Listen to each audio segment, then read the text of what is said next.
Welcome, everybody, to Illuminate, Navigate, Radiate, Journey of Emotional Resilience. I'm your host, Brandon, coming at you with our last journey segment of July.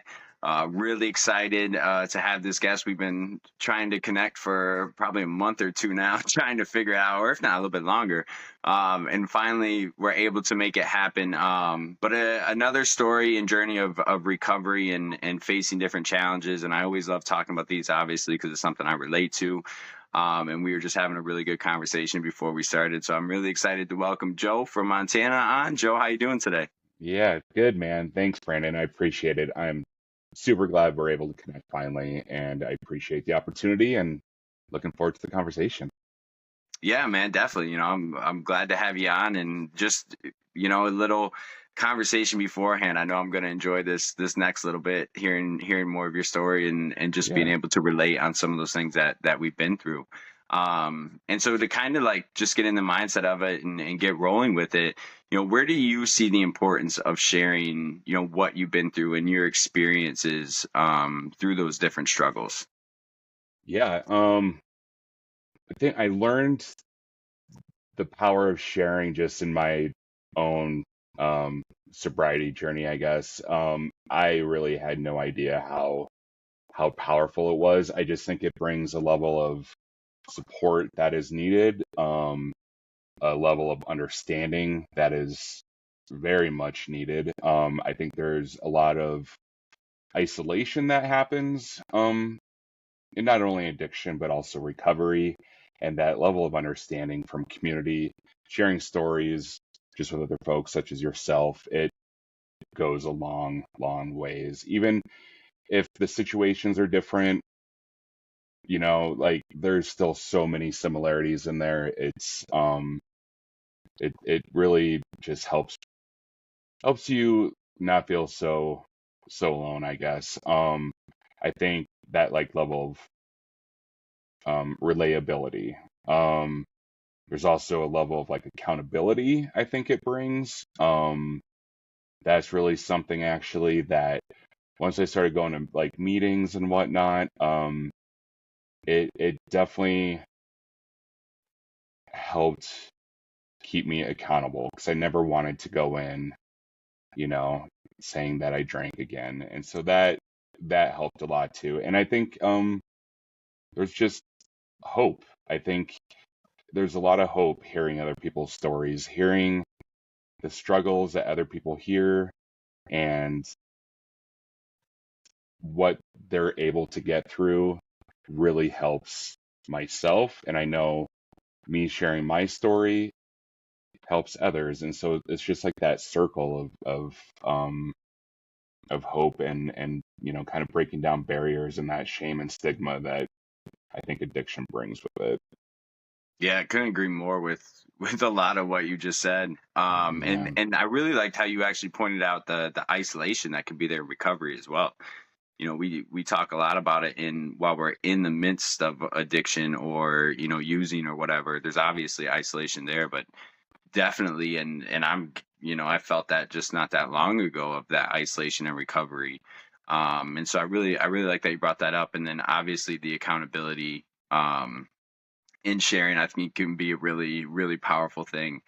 Putting that Hmm. putting that clean date or that sobriety date on my life of, this is something I'm looking forward to each year. I don't, especially where I'm at now, I don't want to reset that.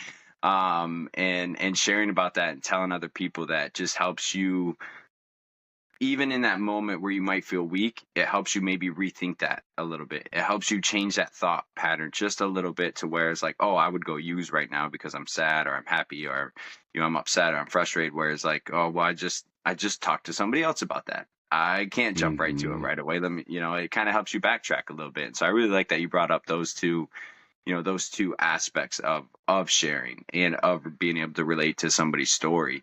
And kind of, you know, how did that journey kind of start for you? Obviously, it doesn't usually start in a negative place or a bad place when we first get introduced to drugs or alcohol. But where was that kind of beginning point of where you first got into or first introduced to, those type of things? Um, I would say primarily like I started using maybe like a lot of people in high school. I was exposed I was exposed though really since birth. Um, I mean, I grew up around, I would say, a party atmosphere for the Mm. most part. Especially on my mother's side, she was a partier. There was a lot of drugs and alcohol that was happening. I don't really remember a lot, to be honest, but I know what's happening, especially just with stories I've been told and certain things I can remember. So I definitely was exposed to it um, throughout my whole life. But I started using in high school, just hanging out with, a certain group. And I started just smoking, I think it was weed first, and then um, just started drinking beer. And then, that slowly progressed to like vodka and other liquors. And I didn't really do any other drugs, I would say, until maybe post high school. I think I've really done everything under the sun, except fentanyl, at least to some level.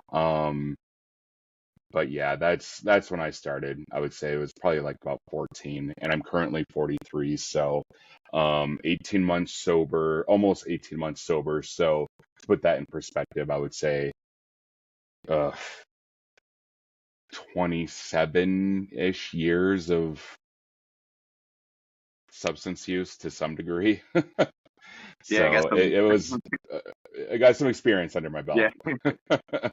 Yeah. And I just want to ask you because it's always interesting to me, and I kind of saw it with some different people I knew growing up. But was there a negative experience for you growing up around that stuff, or like did you ever have that in your mind of seeing those negative things and oh I don't want to end up like that, or seeing those what looked to be fun in positive moments and say, "Oh, I can't wait till I'm able to do that." Like, do you remember thinking, having those Hmm. thoughts as you were growing up in those type of environments?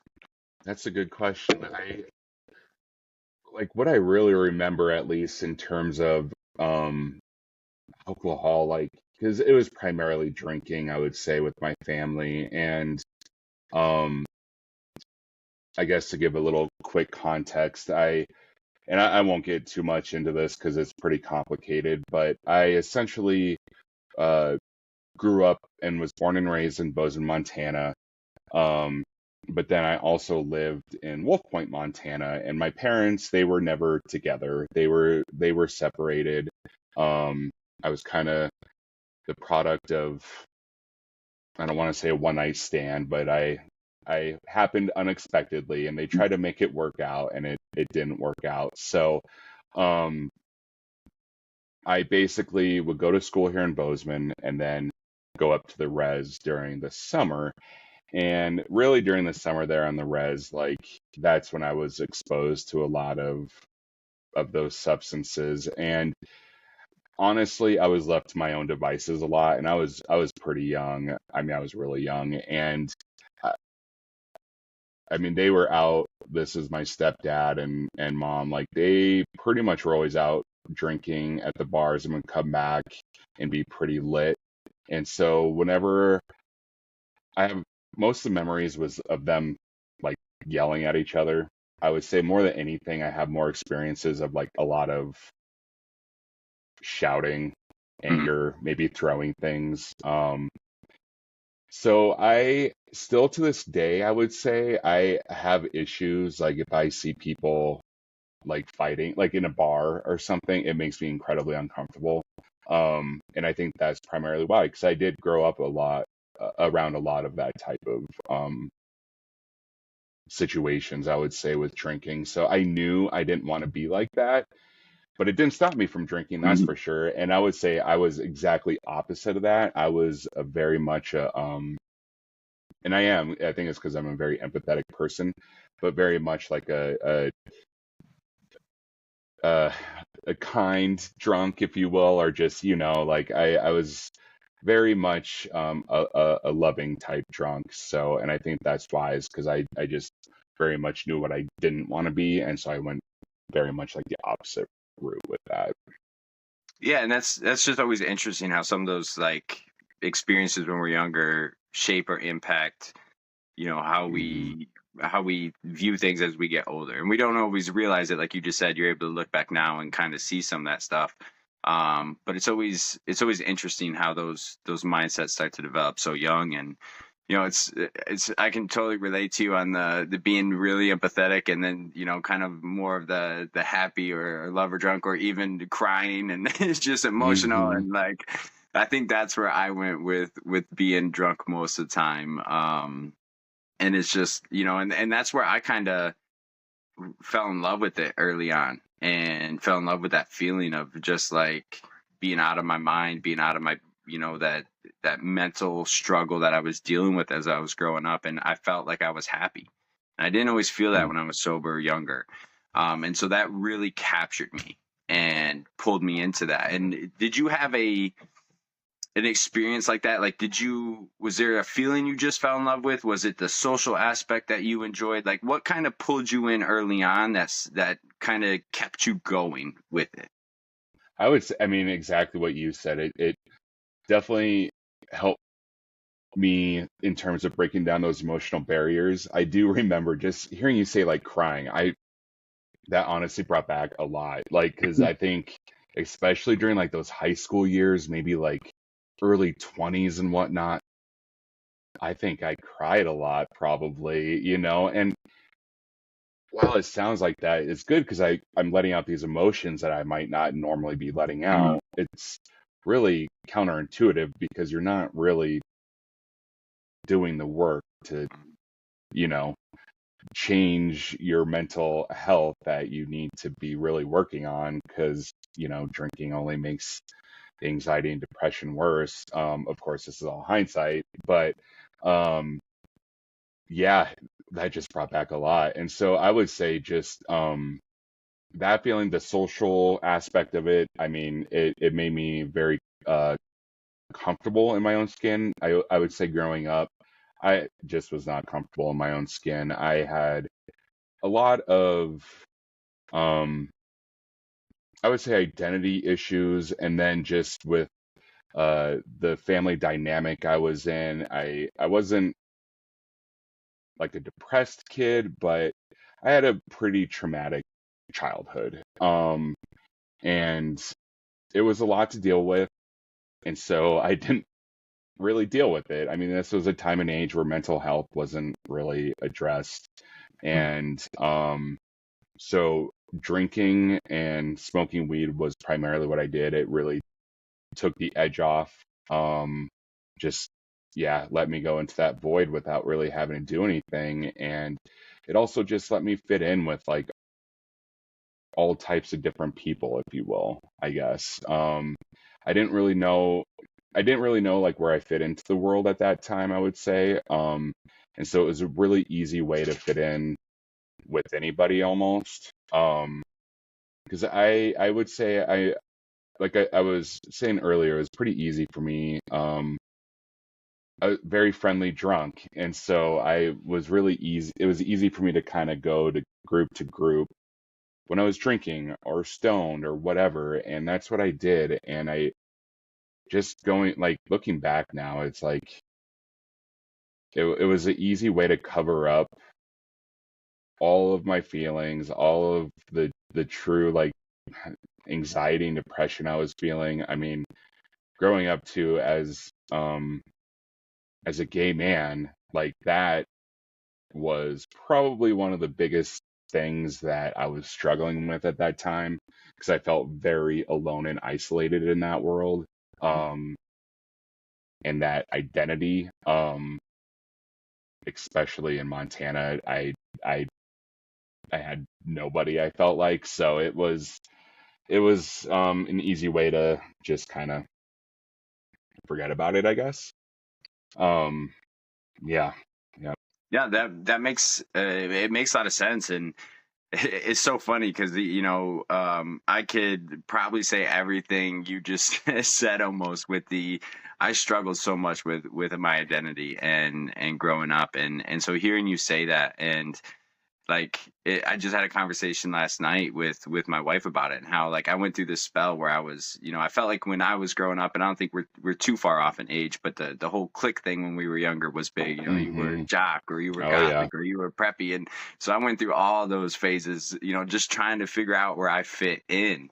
And like you said, the alcohol and drugs made me fit in with anybody. And Yep. I was able to have a conversation and relate to anybody I was around. And, I thought that was, I'm a people person. And even though I feel very introverted inside, I like to connect to people. I like to talk to people. I like to hear people. And so that gave me the confidence to do it. And I also really like what you said about that emotional aspect of it, and that was really interesting to me.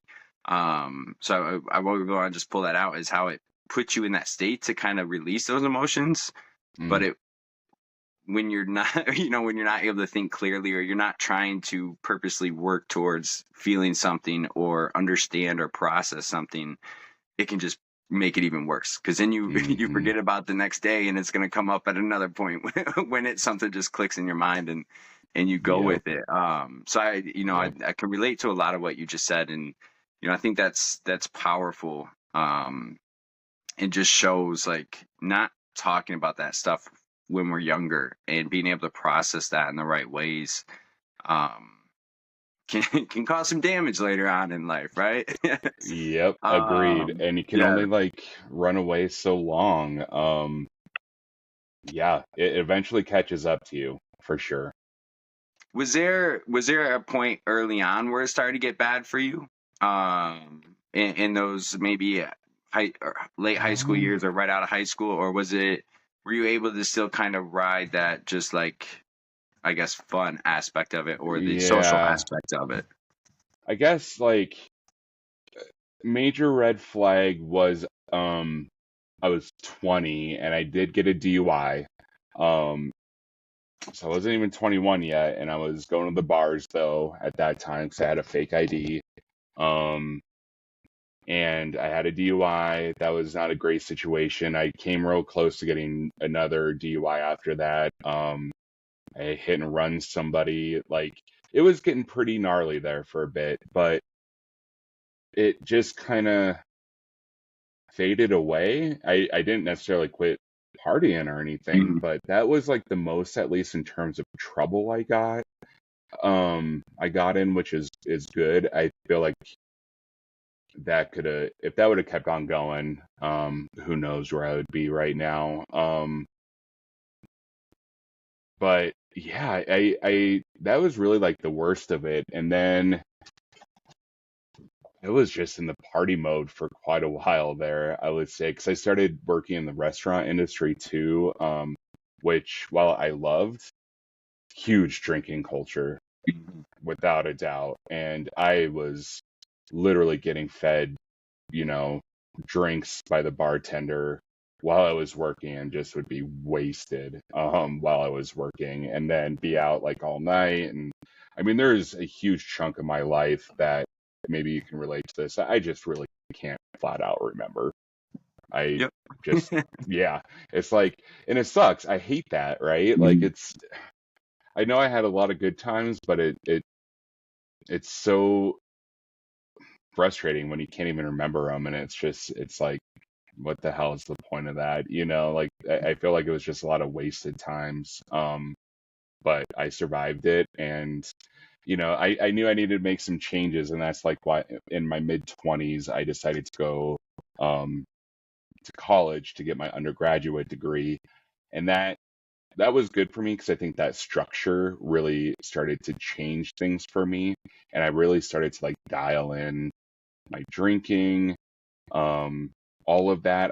My health started to get better because I was always kind of an overweight person, I would say. I wasn't like terribly like obese or anything, but I just didn't take care of myself. I mean, not with the drinking, the drugs, working in the restaurant industry. I ate like shit. I didn't exercise at all. Um, so it wasn't the best, but that all kind of changed in college. And there was a moment there, like I had really dialed everything in. My weight got down quite a bit. I quit drinking for a bit. I quit smoking cigarettes.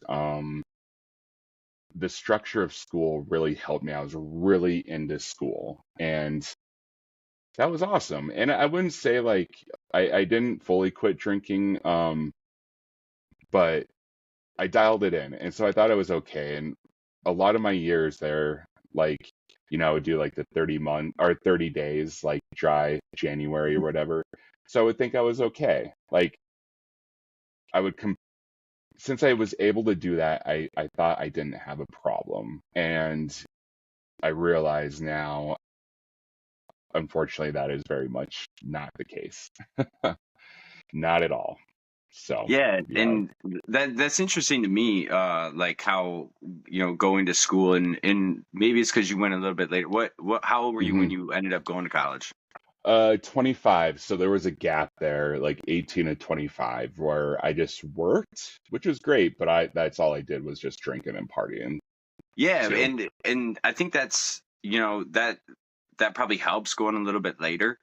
hmm I know because you were talking about that structure of college and being able to like zone in and get things done and everything. And when I went right out of high school and I went to 10 hours away from where I lived in a different state, and I went down there and I love the freedom of it.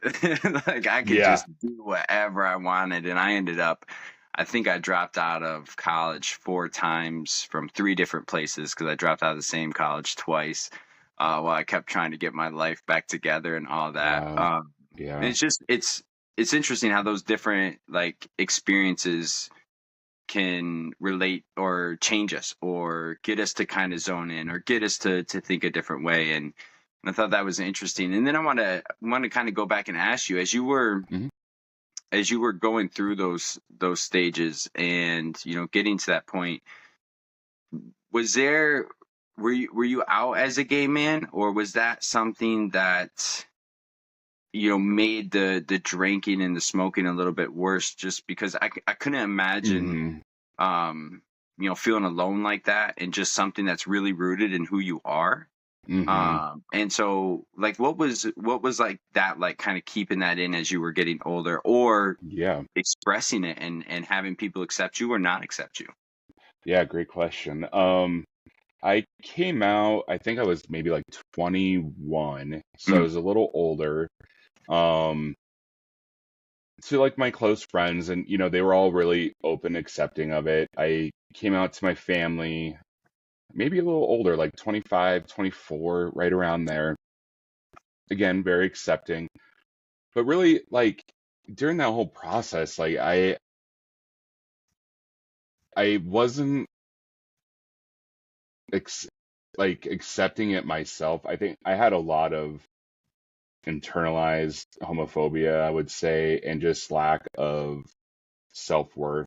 Um, I had no self-confidence, no self-esteem. Like I know, like I remember when I told my dad, like I was flat out drunk. Like I don't even remember what the conversation was like. I was driving around. I did a lot of driving around drunk, unfortunately, and that's the only way I was able to tell him. And I was just wasted, and I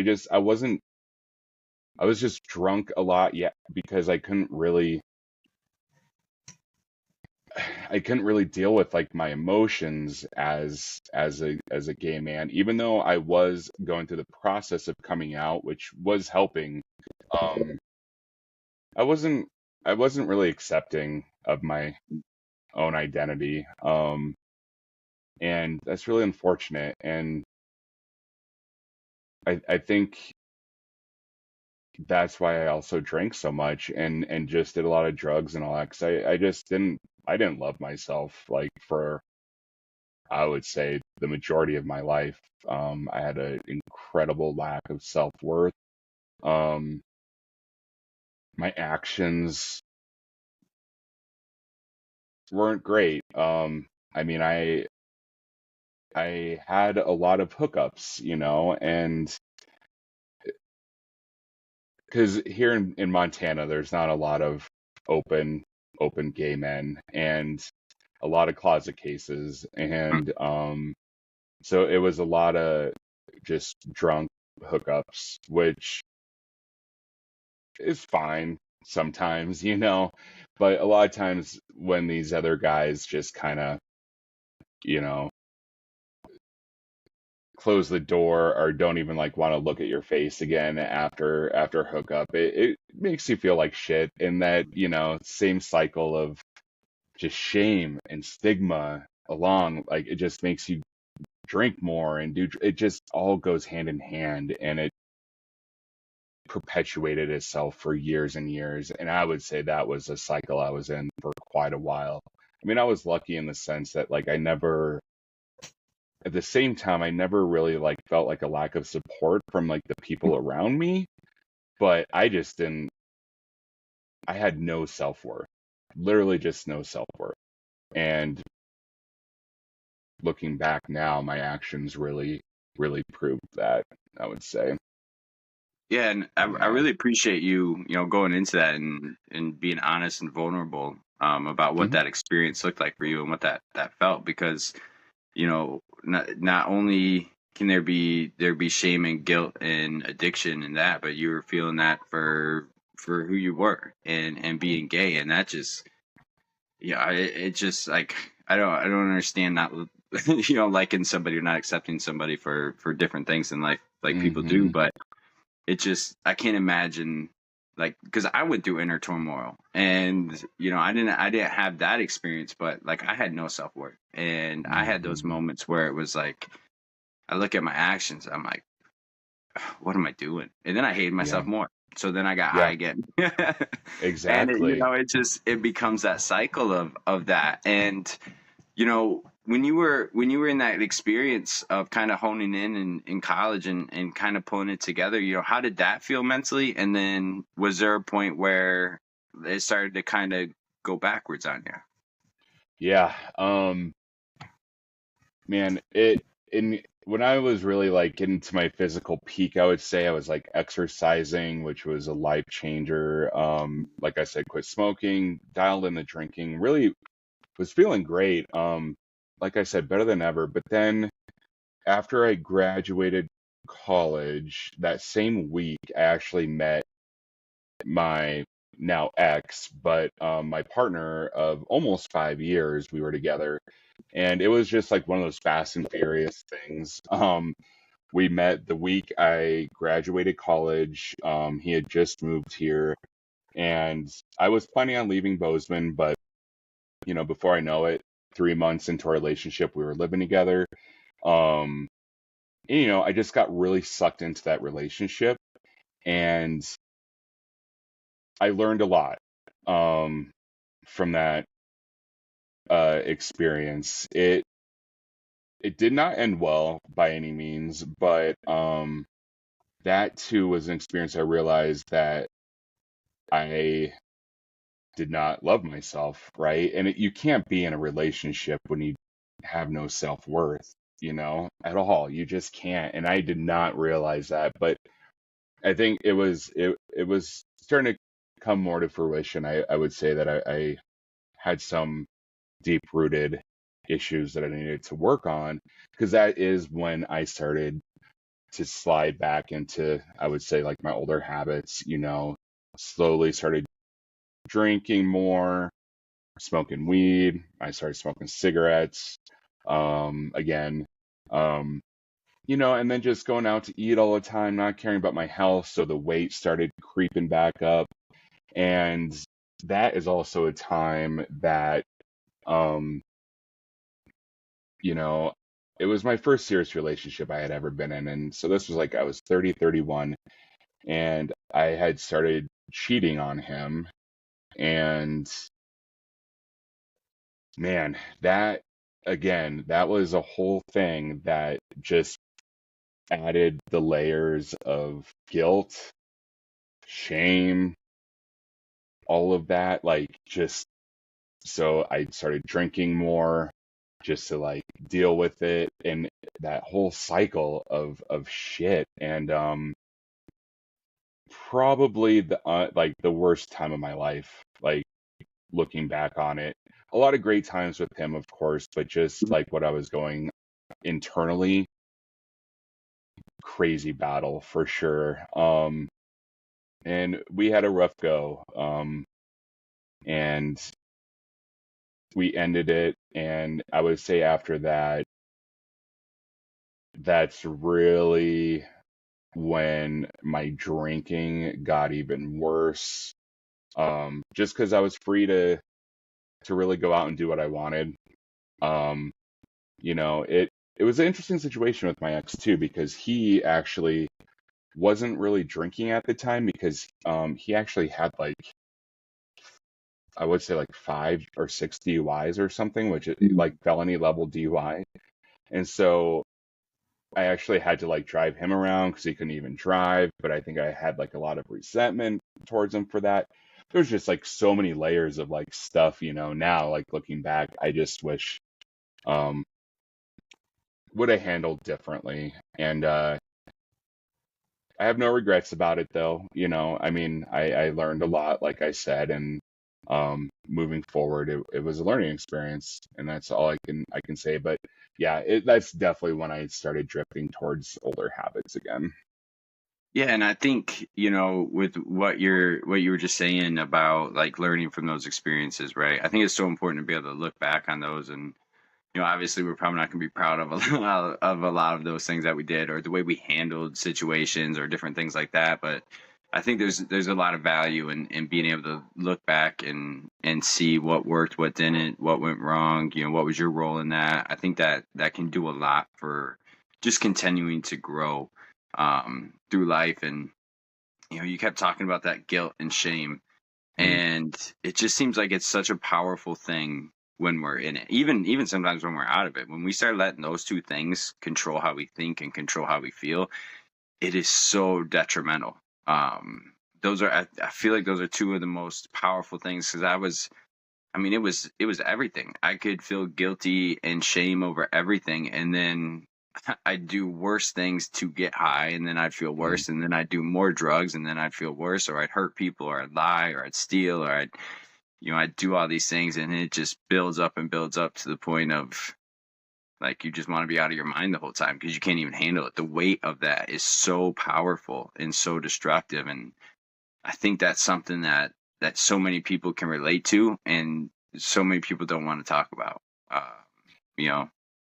it's crazy because I felt like, I mean, that's why I'm appreciating talking to you, because it's a feeling, honestly, and I'm grateful that I haven't felt in a while, even like thinking about it, right? Mhm. And it's like exhausting even thinking about like that cycle of of addiction to a level, and all of that though, that just no longer a part of, and how freeing it is to be out of that. Like, I know we still have our struggles, don't get me wrong, Mhm. but Oh yeah. it's nothing comparatively to like those levels that I was It's in. it's so hard to get out of that cycle because Mm-hmm. you just keep building on it, and you Yeah. look at what you did 5 minutes ago and you're like, oh, I feel worse for that, so I'm gonna do more drugs, and then you feel shame because you did more drugs or you hurt somebody, you did something wrong to somebody, and then it Yeah. just it's such a hard cycle to break and get out of. And like you just said, still having struggles today but not being in that cycle is almost just as bad as thinking about being in that drug cycle again of doing drugs and Without a drugs and doubt. drugs. But like feeling that. And then I want to just hit on real quick before we keep moving, just that self-love you kind of talked about, and Mm-hmm. being in relationships with other people without that self-love and without that relationship with yourself. um where do you see the importance in kind of building that? Because I remember there was one point where I like, my life kept falling apart and I was trying to find a reason why.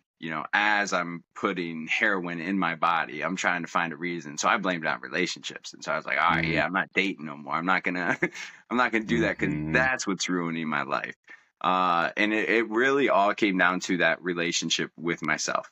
And something I never built when I was younger because I didn't like myself. I didn't have that identity of who I was.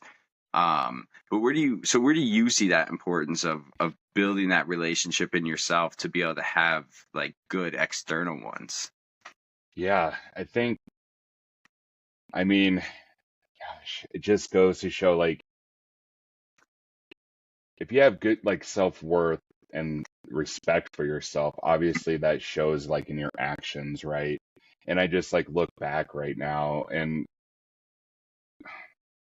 I didn't see it back then, but, like, my actions were definitely one of somebody who did not have respect for himself. That's all there is to it. And going back to, like, that cheating thing, and, like, it's like that cycle, it was just like, man, once I did it, it was kind of like, well, fuck it. I've already done it. I might as well do it again. And it just, like, stacked up on itself, and it was just, like, easier to do in a Yep. way, but just also made it worse. And which again just added to the level of self-hatred, I would say. Like, truly, and I really dislike the word hate, but it's it's true. I mean, I did not love myself, and so my actions said that. And so I think it's just important, like, obviously, if you're a person who respects yourself, loves yourself, that will show in your actions and how you treat other people. And I didn't realize, I think, that I was capable of doing that to somebody. I really didn't. I did not think I was capable of doing that to somebody. Just looking back now, like some of the fights that we got in, like, I'm not an angry person, like, there is a part of me that, if you get me to a level of angry, like, you've really done something to, like, piss me off. And usually it's not even directly to me. I can usually just, like, water off my back. You can say whatever to me. It's okay. It's usually like if you're maybe fucking with my friends or something and I feel defensive for them. But there was some levels of just, like, pure rage that I remember now, just like, and those, like, fighting that I had with my ex, that actually, like, brings me back to, like, the fights that were happening around me as a child, and that shit is crazy. And I just, for some reason, just put those two and two together. That's what I'm saying. And it's just like, that's not me. That's not me. And I know, like, I'm still, as we all are, a work in progress, but I would say I'm now a person who can say, like, that I love myself. And I never would have thought that I would have said that in the past. I didn't even realize, I guess, that I was in a state of I guess, depression, really, like I was. So, Yeah, you and know. I asked that because it's just I feel like that's almost the first step in any venture into getting better is Mm, really looking at yourself and finding a way to love yourself, which can be really hard, especially when maybe you've done some things like I have, or maybe like you have, you focus on those negative things. And you're like, how can I love myself? And it's such an important process to go through, to be able to just build off of anything in your life. Whether that's a job, it's another relationship, it's being a parent, or it's your education. I just think that when you build that thing for yourself first, you can then put that into everything else you do. And so I love being able to hear, like you just said, that you're able to say you love yourself.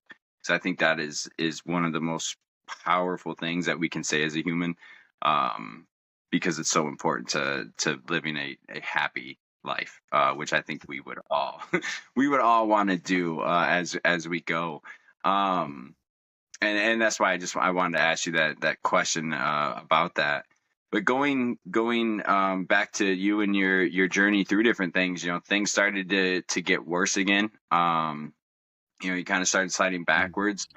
What was that like, internally and externally for you? Because I know those moments where I started falling backwards, or like I'd get off heroin for a little bit, but I'd do everything else, and I would justify that I was doing good because I wasn't on heroin in that moment. mhm. And then I'd start doing it, and then it was like, oh, I just like, now I'm gonna go even harder because I fucked up everything else that I just tried to fix. Yeah. And so what did that look like internally and externally for you as you started seeing all these bad habits creep back in and maybe making some bad decisions again? Yeah, it's interesting because it was such a slow burn, I feel like. Like my 30s, honestly, were such a slow burn of like going back really heavy into like drinking and drugs, and in some respects, not as bad with the drugs, I guess, but drinking, like after the relationship, I just fell into some friendships that I value, like great people, but damn, we connected on just drinking, having a good Mhm. time. I moved like right near downtown, so it was super easy. And that's basically all we did. And all of a sudden, I mean, it was just like every day. And, that's really like when the world of like breweries happened. And so I really discovered like the world of craft beer, and that didn't do me any good. So it's just super easy, even like every day after work. And I would just be like, well, let's go get some beers like right after work, and just every single day. And it just like creeps up on you. And so it was like that basically for, I would say, the later half of my 30s. And then my weight really skyrocketed. And I started having certain health problems. And then the pandemic happened. And so this is like 2020, and my weight was at an all-time high. I was like um hypertension stage 2, like on 3 blood pressure medications. You could just tell like my skin was kind of, things weren't looking so good there. I was very slowly dying, pre-diabetic, like it was really trending in a bad direction. I was, yeah, close to 360 pounds. And I'm a big guy no matter what. I'm like 6'4", but um it I just was ignoring all of the behaviors that I was doing, like eating like shit, but the drinking, um like I was drinking a lot, like especially during when the pandemic hit.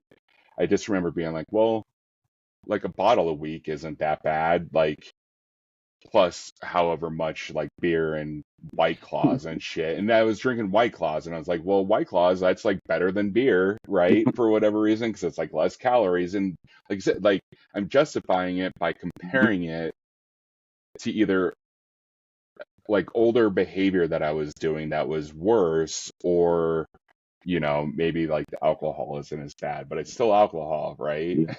And it's like just ridiculous. And so um that's when it really came to a head. It was during the pandemic. And then I just knew something needed to change, and talking about mental health and whatnot. I was just like, I didn't have anything like happen. I didn't have like a specific rock bottom that happened per Mhm. se. I think I had like a lot of rock bottoms that happened throughout my life. Mhm. Um, but nothing super serious per se. Um, I was really like in that gray area of drinking. I think they call it a lot, like where, I'm functioning. I mean, I did my thing. But pretty much everything I did involved alcohol. Everything. Like, besides work. I was pretty good about not drinking at work, even though that wasn't always the case. I didn't smoke weed at work. I'd only saved it for after work.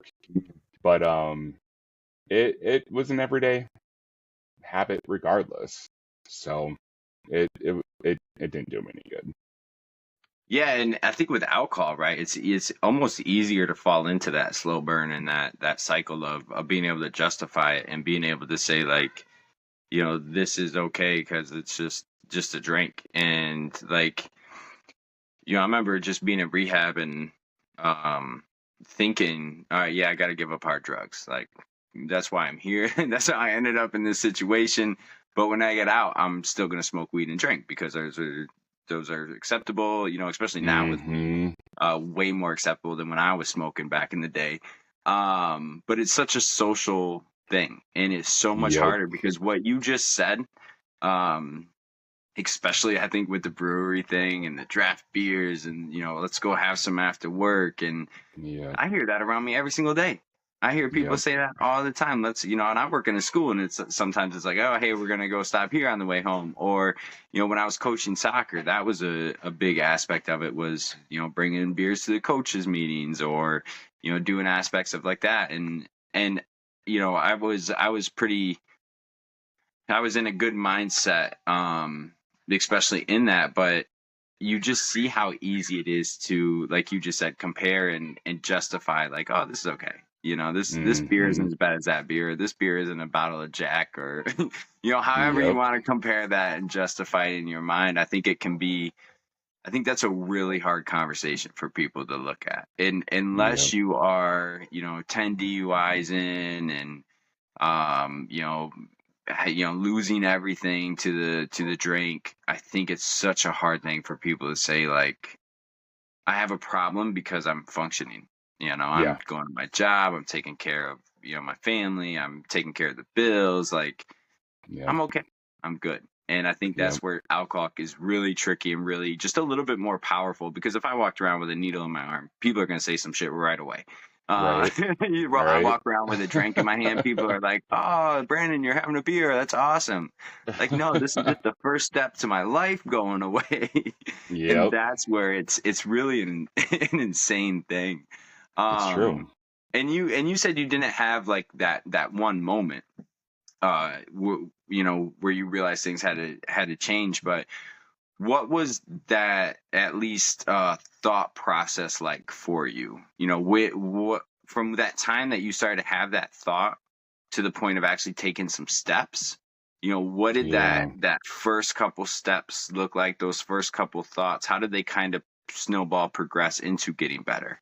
Yeah. I think um it, the pandemic, a lot of time to reflect regardless. I think, some people use that as a time to really maybe internalize and make some changes. And while I was basically wasted a lot, I also knew that I wanted to make some changes in my life. So that's when I made the decision to start therapy. Mm, And that was the catalyst that changed my life. And I'm so grateful I did. I, just kind of started doing some research. I didn't know what the hell I was doing, but um, found this guy because I just knew I wanted, like, I don't know, a male for some mhm. reason. 'Cause I just didn't have many like males in my life that I felt like I could talk to on that level, and we connected right away, and that was exactly what I needed. And I would say it was only a couple months after we had started working together. I'm glad I got that relationship developed because my brother actually unexpectedly was killed by a drunk driver. And my brother and I, we had a very estranged relationship. We hadn't been in touch for a while, for most of our lives, besides via like Facebook, some texting and whatnot. Because he was very much a meth addict, and um, he was in prison in and out most of his life, and so I never really even knew when he was available. And then like the last time we had actually talked, I had ended our relationship pretty much because he was just asking me for money, and I knew what it was for, Yeah. and then of course after that, typical addict behavior, I would say, he, was just giving me a guilt trip and was just like, I thought I could count on you, I thought you were family, all this shit. And it was just like, fuck. And then unfortunately he was killed. And that hit me though like a lot harder than I expected. And so there's just like all these little pieces, honestly, that I think just kind of came together that really helped me make the moves that I needed to, because I think after his death, it made me really realize that I needed to take the opportunity that I had to get my shit together. I needed, I felt like not to do it just like for him to like make him proud, because I knew he loved me. Like I knew he was like proud of me, but I knew I was capable of so much more than I was, but I was very much under the influence like all the time. And having that relationship with my therapist was crucial to going through that process of grief. And that all was huge parts of me getting leading to my sobriety. But it, as they say, it gets what darkest before the dawn. And I would say like a year later after, so this is probably like 2021, my it was a year after my brother had died. And for whatever reason, I don't know if it was a combination. I think it was a combination of like the work I had been doing with my therapist. So I had been working through a lot of shit, going through like a lot of that childhood trauma stuff, and just working on a lot. And it was also the anniversary of my brother's death. um I had hit like a really, like I've never been so depressed in my life. Like I hit a deep dark depression. So I got put on some medication for depression and anxiety, which was incredibly helpful, and got out of that. um my therapist actually pushed me into going to grad school to get my master's of social work, because he's like, I can tell you're incredibly passionate about social justice. And I was like, what the fuck is social work? I don't know what you're talking about. But I was like, okay, I started looking into it. And so I started that process, got accepted. Um, and that was a life changer. Just learning about, marginalized communities, obviously, which I'm a part of. There's a lot of like relation there that I didn't even realize like I was needing to work through as well. Like just being a native man, being a gay man, struggling with substances. It was just like, what the fuck have I been doing my whole life? Like this is my world. Like this is where I need to be. And that so this was 2022, 2023. I had a break from school for like a month, and I was hanging out with some friends who we partied, was doing a bunch of coke, started, was drinking a lot, started smoking cigarettes again. And I was just like, what the fuck am I doing? I could tell, like, it just felt different. It didn't, it wasn't fun. Like, it's like I was doing all these things that I was working on to really like change my life. But then at the same time, it was that older part of my life, I would want to say, or the addiction really, that was like holding me down, I felt like. And I'm kind of grateful for that experience, because I knew like I was done with it. I could feel it. And in February of 2023, I got really fucking sick for like almost 2 weeks. So I didn't drink or smoke or do anything. I was like in bedridden.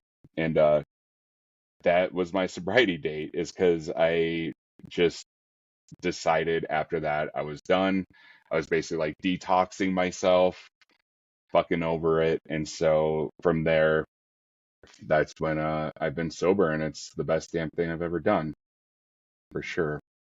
I love Yeah. that. And I love the aspect of things starting to get better, and then you having that little bit of time with your friends of drinking again and doing coke and kind of going back to that, but seeing that you didn't have to continue doing that just because you did it again, or you did it a little bit more, or you were starting to do it more, didn't mean you had to keep going. And I think that's such an important part of like recovery and just healing from anything is like when we slip up, that doesn't mean it's over. That doesn't mean like we got to Hmm. throw all the shit away that we have just started gaining. We can just take a step back and then start moving forward again. I think that's a really powerful aspect to being able to hear that from somebody of, Hmm. you know, things were starting to look good and then this happened and, you know, you could have gone one or two ways. You could have went full Yeah. blown back into it and back into those old destructive behaviors, or you could have, had that moment and maybe it was forced on you a little bit with being sick and not being able to do much anyway. Yeah.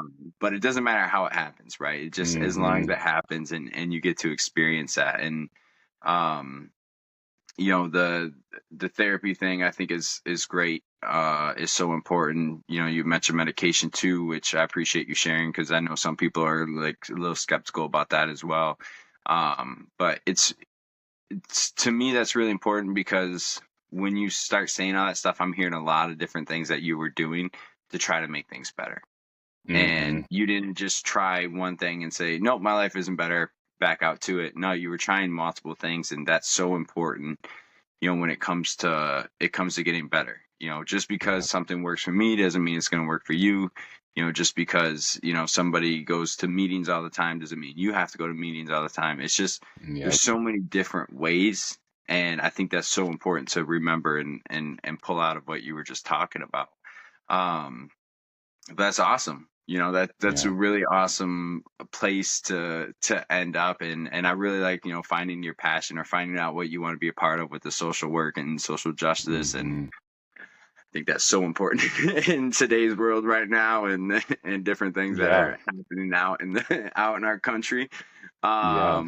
But I think that's really awesome to be able to find something that we love in life and be able to pursue it and be able to go Yeah. after it. And I Yeah. love that aspect of it as well. So kind of what does that look like for you in the last 18 months you said you had Yeah. right now?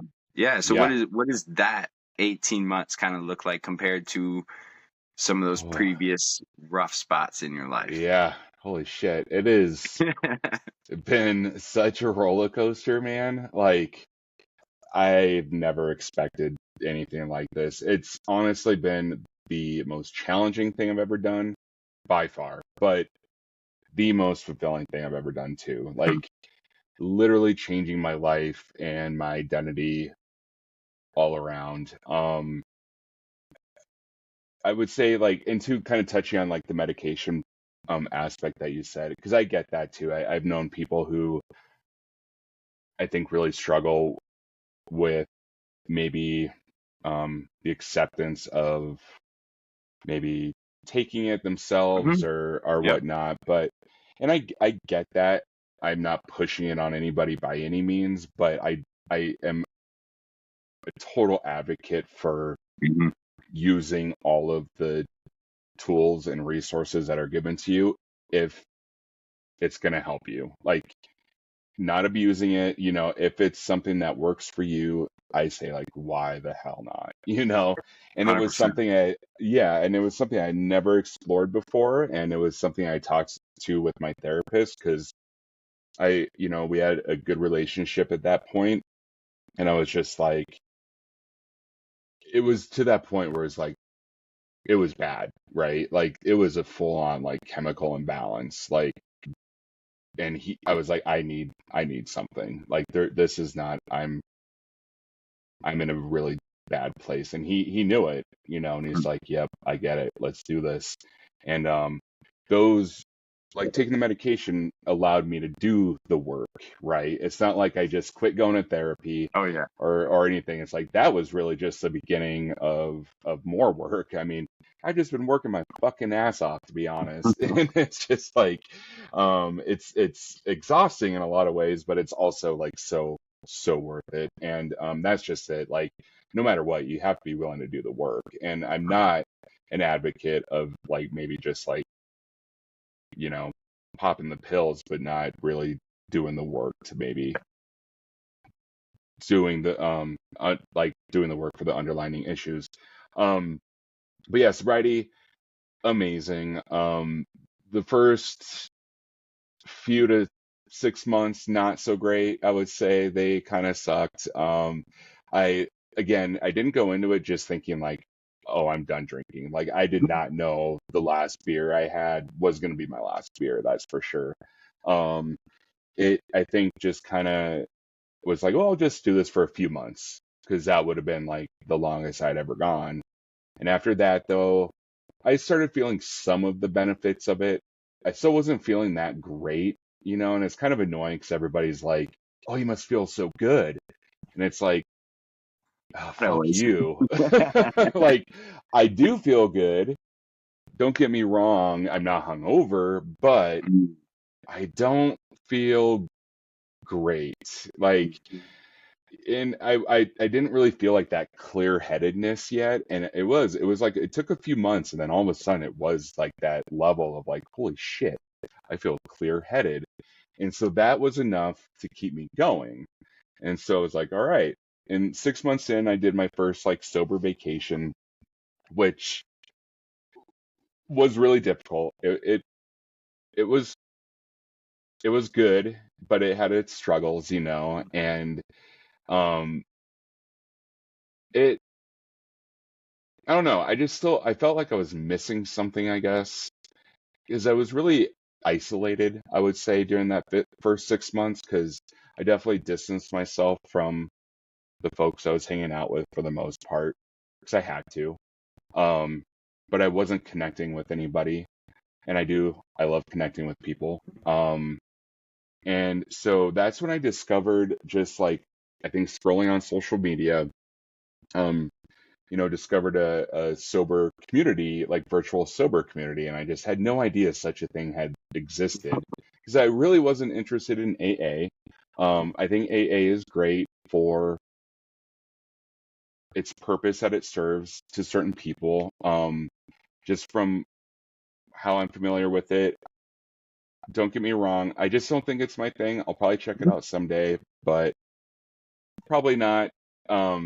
I just really wasn't drawn to it, I'll say. Yeah, And yeah. so, yeah, and so this community though, I started going to virtual meetings, and that was a game changer.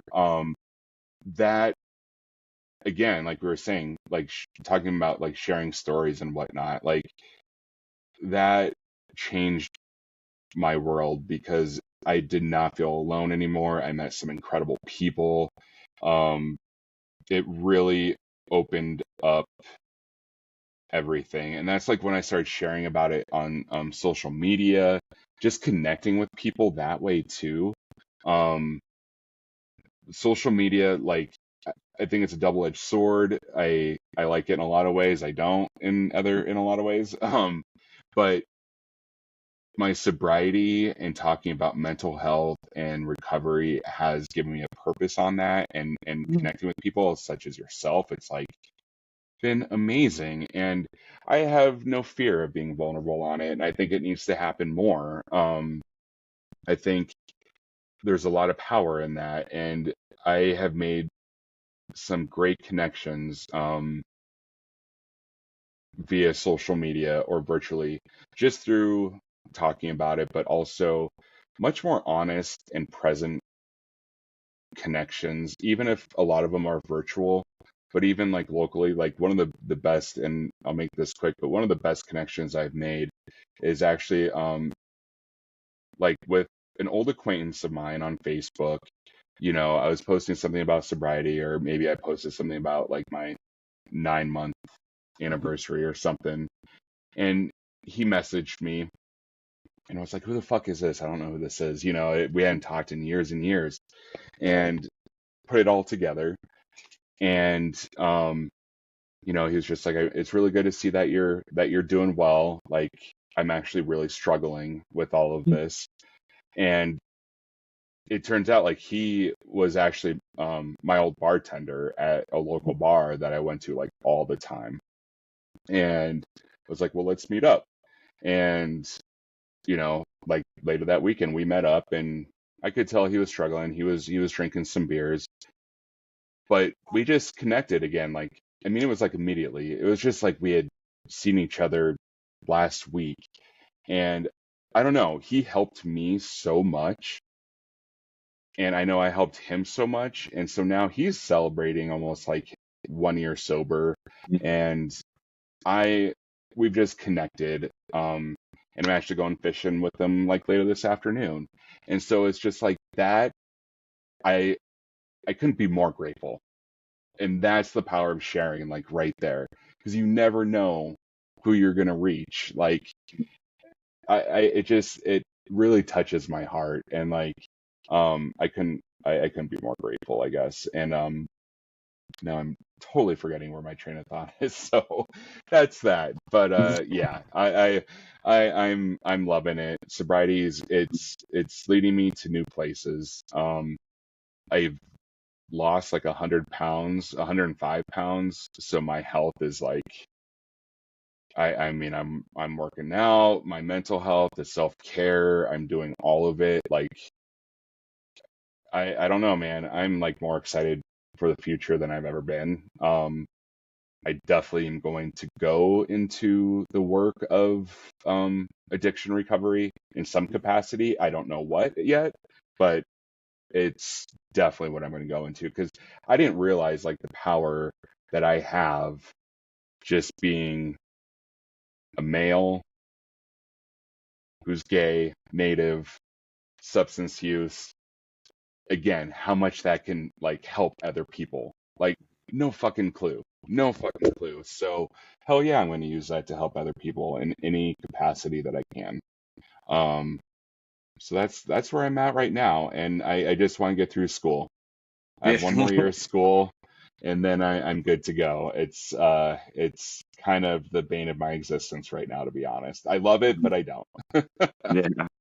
That's Yeah, wonderful, man, and congrats on just feeling good, the self love, the weight loss, the clean time, yeah, just everything you have going for you right now in your life. And I just I want to go back real quick because I love that you yeah. talked about that first couple months of not being Mm, great, and mm-hmm. it's so funny because that's what everybody says, right? Oh, cloud nine, or Pink you're clean, cloud. you're sober, things are great. Yeah. Yeah, pink cloud, everyth's great. And it's like, nah, I mean, Mm-hmm. yeah, things are good, I feel better, but you still have to change so many habits. And like for me, Yeah. and it was just like everything I kind of had to relearn, because my reaction and response to everything was to get high or get drunk. And Oh yeah. so that it just makes that first few months of those changing of behaviors and thought patterns, makes it can be really weird, and it can be really just not really knowing how to feel at times, because it's like, this isn't what I'm used to. This No. does feel good, but where am I at with those two those two things? And so I like that Yeah. you brought that up, because most people do talk about the pink cloud early on in sobriety. But man, it's been awesome. It's been a pleasure, talking to you and hearing your Yeah. journey, and just having some of that conversation around some of those different aspects that we face through, not just addiction or struggle, but just through life, of those different things we have to kind of process and figure out. And it's been really wonderful, chatting with you and hearing your perspectives on that. So I really appreciate your time. Um, and for Yeah, you man. coming on and doing this. And I always like to have my guests give the last word, last piece of advice, just a little thought, anything that you want to throw out there before we wrap up our time together. Yeah.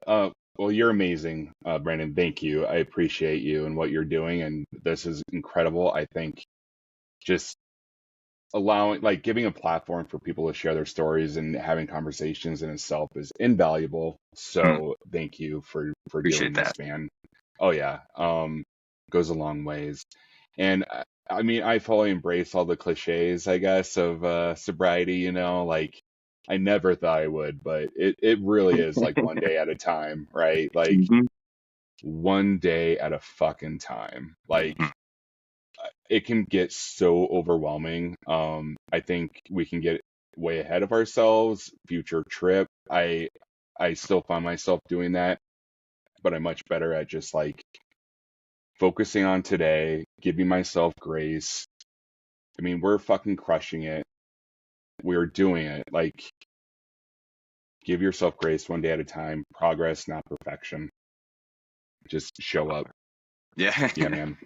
Yeah, Yeah. I love it. And thanks again. It Yeah. really was a pleasure, and I'm sure we'll stay in touch and I hope reconnect so. and everything. Yeah. So thank you again, man. It's been Yeah. great, and I'm excited to get this out there and share, because Yeah. I thought it was really good, and so much that people can relate to with Cool. what you shared. So thank you again. Thanks, Brandon. Appreciate you. Of course, man. It's been All Illuminate, right. Navigate, Radiate. Have a great rest of your day.